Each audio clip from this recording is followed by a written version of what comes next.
Hi, it's morning, and I, like most people, really love my cup of coffee first thing in the morning. In fact, it's what I live on, really. I really enjoy coffee. Some people, they like to go to Timmy's or Starbucks or wherever, or McDonald's, to go get their coffee. But now in these tough economic times, not buying coffee in those shops is a great way to trim your budget and leave room for other things so you're not running quite so tight. So I thought I'd explore today, how do you make the cheapest cup of coffee possible?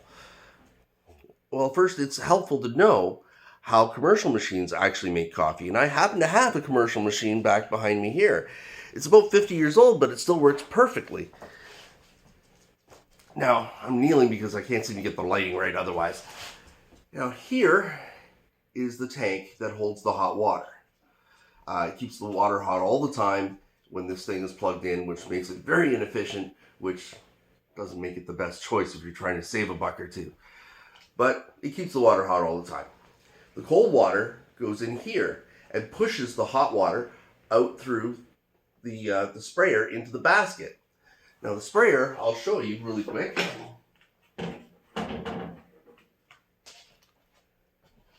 has 6 holes in it. Now the water comes out so fast that when it hits the grounds in the filter, it creates kind of a turbulence. So it mixes the grounds around so that all the grounds get touched by the hot water. This is really important.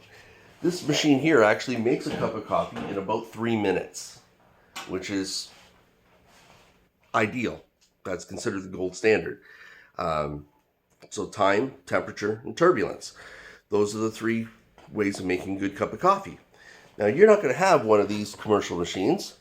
Let's say you have one of these machines instead, which is what I use on a daily basis. This one happens to be programmable, so it's a little bit higher end, if you will.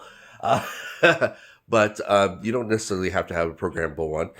You can have one that just has the on-off switch. They're cheap as can be, usually anywhere from $15 to $35, $45 tops to buy these machines, and they're quite good. The only disadvantage is that the heating element on the bottom here that keeps the coffee warm, that's the only source of heat. So that when you start the coffee machine, it actually has to take a few moments for that to warm up. And that causes a very slow start, which kind of makes your coffee taste a little off. Now, if you want to correct that, it's really easy. I'm going to turn this thing on. Leave the lid open. Where are we? I lost where we are. Leave the lid open for a minute or two, and you'll see it's going to take a minute. And now it's starting to spew out water now.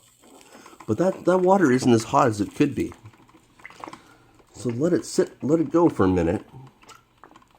And you'll see the flow of water getting a little bit faster.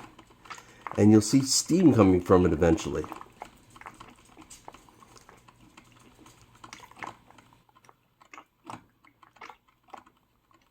And we're starting to see a little steam now. As that element warms up, it starts spitting it out a little bit faster. Now it takes a minute or two, but eventually it gets going pretty good. And then that's when you lower the lid and let it continue.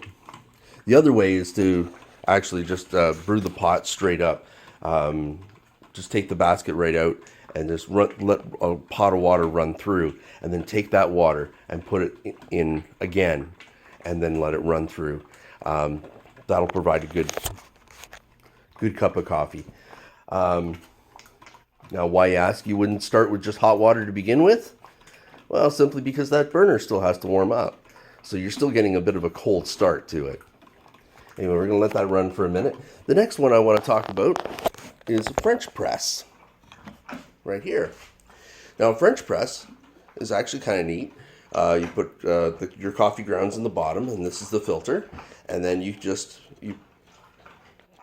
put this down, and you pour your hot water in, and then you can kind of swish it around a little bit, whatever. Give it a couple minutes, and you're good to go. cheap, easy. I like it. But what if you don't have one of these? All right, so you don't have one of these, you don't have one of those, you don't have any of this. You're just, I mean, a Keurig. Some people do have a Keurig. They're pretty decent machines, but the coffee's very expensive for those. I hear people saying, "Oh no, it's cheap. It's like 50 cents a cup. 50 cents for one of those little K cups."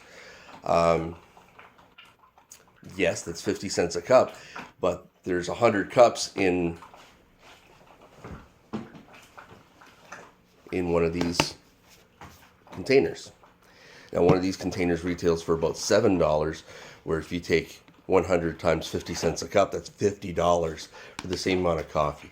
So you're not really saving a whole lot with those things. So I'm just glossing over that. It turns out, though, that the cheapest way to make a decent cup of coffee is exactly the way that we did when we had absolutely no money at all whatsoever. You just take your favorite cup, you take a funnel, and a piece of paper towel.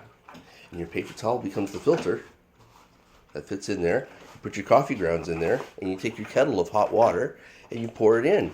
And it turns out that's the preferred way that coffee aficionados tend to make a perfect cup of coffee. I mean, they'll use custom filters, and there's a whole apparatus that they can have. But it's just basically, it's this sort of thing right straight away. So now you know how to make a really cheap and good cup of coffee. I hope this was informative. I'm now going to close the lid on this thing and make my own cup of coffee. Because as you can see,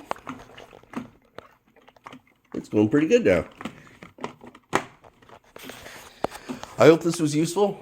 Thanks for watching, and I'll see you next time.